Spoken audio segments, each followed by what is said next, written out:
How to read history, इतिहास को पढ़ते कैसे हैं, ठीक है। पूरी दुनिया में, खासतौर पर अगर भारत के बाजारों में जितनी भी किताबें हैं जिन्हें आप एकेडमिक्स बुक्स कह सकते हैं, चाहे वो इरफान वही हो, रोमिला थापर हो, एएल बॉशम हो, या अगर ग्रोवर हो, झा श्रीमाली हो, किसी की बात मैं कर रहा हूं, अगर हाउ टू रीड हिस्ट्री, इतिहास को पढ़ते कैसे हैं, तो इतिहास को पढ़ने के दो तरीके हैं। बड़े ध्यान से समझना, ठीक है, बड़े ध्यान से इसको समझने की कोशिश करना। हम इतिहास को देखते कैसे हैं, अभी क्यों देखते हैं हम इस पर मैं बात करूंगा। हम इतिहास को देखते हैं, हाउ वी सी हिस्ट्री, हम इतिहास को किस चश्मे के साथ देख रहे हैं। जब ब्रिटिशर्स आए तो उन्होंने इतिहास को अलग तरीके से देखा, जो ब्रिटिशर्स की मान्यताओं वाले इंडियन हिस्टोरियन थे उन्होंने अलग तरीके से देखा, जो सनातन वैदिक लोगों को मानने वाले थे उन्होंने इतिहास को अलग नजरिए से देखा। हर किसी का अपना एक नजरिया अलग अलग था इतिहास को देखने का। तो जब इतने नजरिए होते हैं तो स्टूडेंट के सामने भ्रम पैदा हो जाता है कि मेरा नजरिया क्या होगा। लेकिन इसका एक सॉल्यूशन लेकर आया हूं जिसके बारे में आप समझिएगा।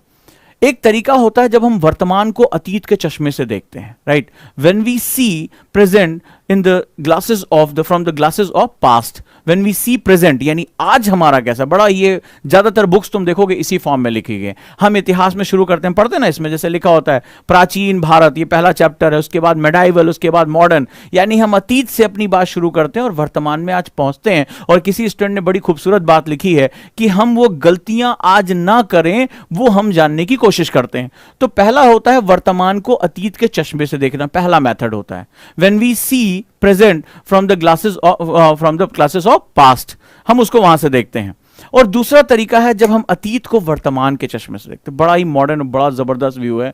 जब हम अतीत को वर्तमान यानी आज हम खड़े हैं, we see past from the glasses of present, यानी हम आज वर्तमान में जो कुछ भी कर रहे हैं, अभी इसका एग्जांपल देने जा रहा हूं। और आज ही सुबह मेरे एक स्टूडेंट ने मुझे मैसेज भेजा, बहुत सही समय पर उसने मुझे भेजा, उजांकिन ने, और अगर इस क्लास में होंगे तो उन्हें समझ में आ जाएगा कि कितना जबरदस्त तरीके से हम ये बात समझते हैं कि जब हम अतीत को यानी पास्ट को, प्रेजेंट, यहां खड़े होकर आज हम कहां हैं, और जब हम अतीत को वर्तमान के चश्मे से देखते हैं कि हमारे इस प्रेजेंट से हम अपने अतीत को, पास्ट को कैसे कंपैरिजन कर सकते हैं, सीखना है नहीं सीखना है वो कुछ हम वहां तय करते हैं, राइट।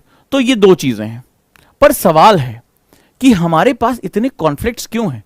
क्यों वो कहते हैं कि बाबर से हिंदुस्तान शुरू होता है? क्यों वो कहते हैं कि अंग्रेजों से हिंदुस्तान शुरू होता है? क्यों वो कहते हैं कि वैदिक संस्कृतियों में ही हिंदुस्तान, भारत के बारे में जानकारी दे दी गई थी तो वहां से उसका इतिहास शुरू होता है?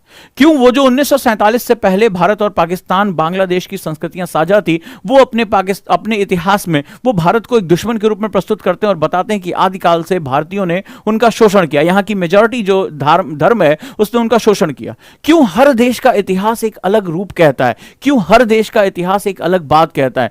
क्यों यहूदियों के लिए इतिहास अलग हो जाता है, ज्यूइश के लिए इतिहास अलग हो जाता है, नाजीज के लिए इतिहास अलग हो जाता है? क्यों ये इतिहास एक संघर्ष को जन्म देता है? क्यों एनसीईआरटी की किताबों में बार बार हर सरकार की विचारधारा के अनुसार चैप्टर बदले जाते हैं? इस क्वेश्चन का जवाब तुम जरूर चाहते होगे, ये एक बड़ा सवाल है। तो चलिए उस सवाल का जवाब मैं यहां आपके सामने लेकर आया हूं। वास्तव में जब हम इतिहास पढ़ते हैं, जब हम हिस्ट्री की स्टडी करते हैं, तो एक बड़ी खूबसूरत सी बात मैंने रियलाइज की है कि इतिहास संस्कृतियों की जानकारी देता है। संस्कृतियां, आप जानते हैं, संस्कृतियां पहचान को जन्म देती हैं। संस्कृतियां यानी हमारे कल्चर, इतिहास संस्कृतियों की जानकारी देता है। The history gives the knowledge about culture. History gives the knowledge about culture. इतिहास संस्कृतियों की जानकारी देता है कि संस्कृतियां कैसी हैं। और एक बहुत मजेदार बात बताने जा रहा हूं कि इतिहास संस्कृतियों के टकराव, उनके विलय और प्रभुत्व की जानकारी भी है। हिस्ट्री अकेला कुछ नहीं है। हिस्ट्री क्या कहता है कि कल्चर्स के टकराव, कोलिजन ऑफ कल्चर, विलय, merging of culture, collision of cultures, जहां पर हमने देखा कि कोई महमूद गजनवी आता है और भारत में उसका युद्ध होता है, कोई और आता है, वहां पर आपस में लड़ाई होती है, एक राजा से दूसरे राजा की लड़ाई होती है, संस्कृतियों का टकराव होता है, सिकंदर भारत में प्रवेश करने की कोशिश करता है,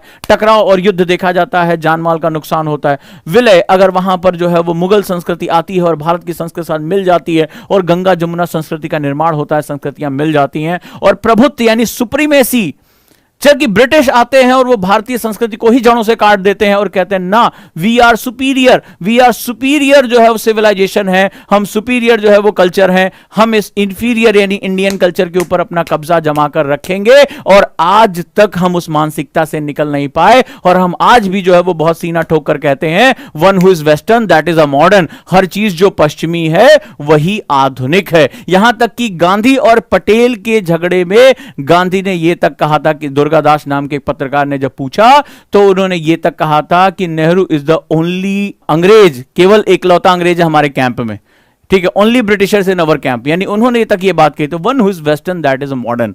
तो ये टकराव यानी कोलिजन, विलय यानी कि सब्लिमेशन, आपस में मिल जाना, प्रभुत्व यानी कि सुप्रीमेसी, इन तीनों की जानकारी देता है। और संस्कृतियां क्या होती हैं? संस्कृतियां पहचान होती हैं। मेरी संस्कृति अपनी पहचान है, तुम्हारी संस्कृति तुम्हारी पहचान है। और जब ये पहचानें टकराती हैं, पहचानें मिलती हैं, पहचानें आधिपत्य करती हैं, सुप्रीमेसी करती हैं, मालिक बनने की कोशिश करती हैं, तो ही सब कुछ ये इतिहास को देखने का नजरिया बदल जाता है। कैसे? ऐसे these are sometimes these are like they behave like that। क्यों फिलिस्तीनी और यहूदी एक साथ नहीं रह सकते? दोनों इंसान है, चोला हटा दो, ठीक है, एक मुस्लिम एक हिंदू क्यों नहीं साथ रह सकते? क्या शरीर में कोई अंतर है? क्या ईश्वर ने बायोलॉजिकली बोला है कि इसकी 4 आंखें होंगी, इसकी 2.5 आंखें होंगी? नहीं भाई, सभी रूप में समान है। फिर फर्क क्या है? फर्क है कल्चरल सेटअप। कल्चरल सेटअप तैयार करता है तुम्हारा नजरिया क्या होगा। तुम अपने इतिहास में अपनी जड़ें ढूंढते हो। इतिहास उस मिट्टी की तरह होती है जिसमें एक विशाल पेड़ अपनी जड़ें ढूंढता है।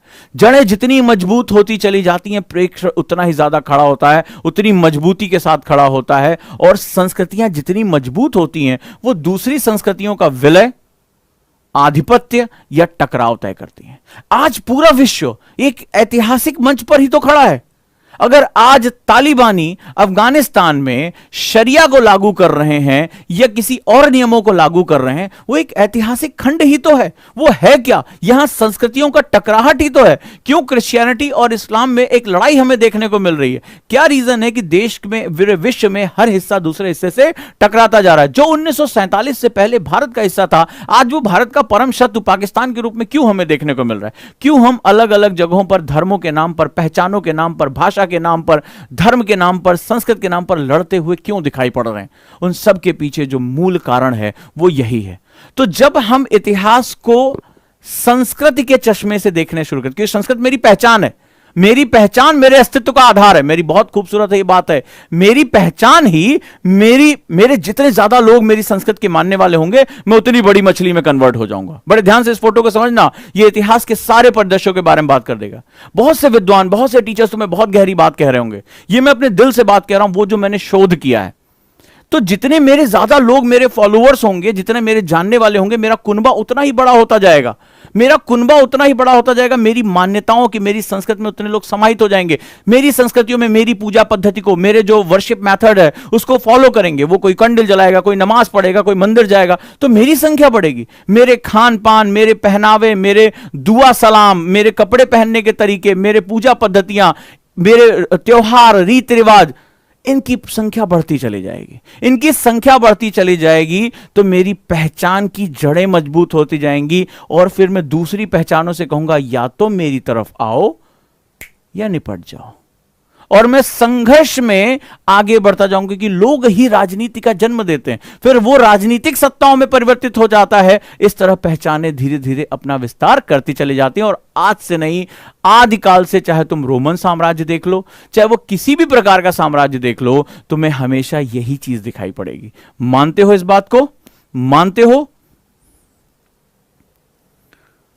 तो वास्तव में इसी वजह से इतिहास को अलग अलग लोग अलग अलग नजरिए से देखते हैं। अब स्टूडेंट क्या होता है, उसको ये कोर बेस नहीं बताया जाता है और वो घबरा जाता है।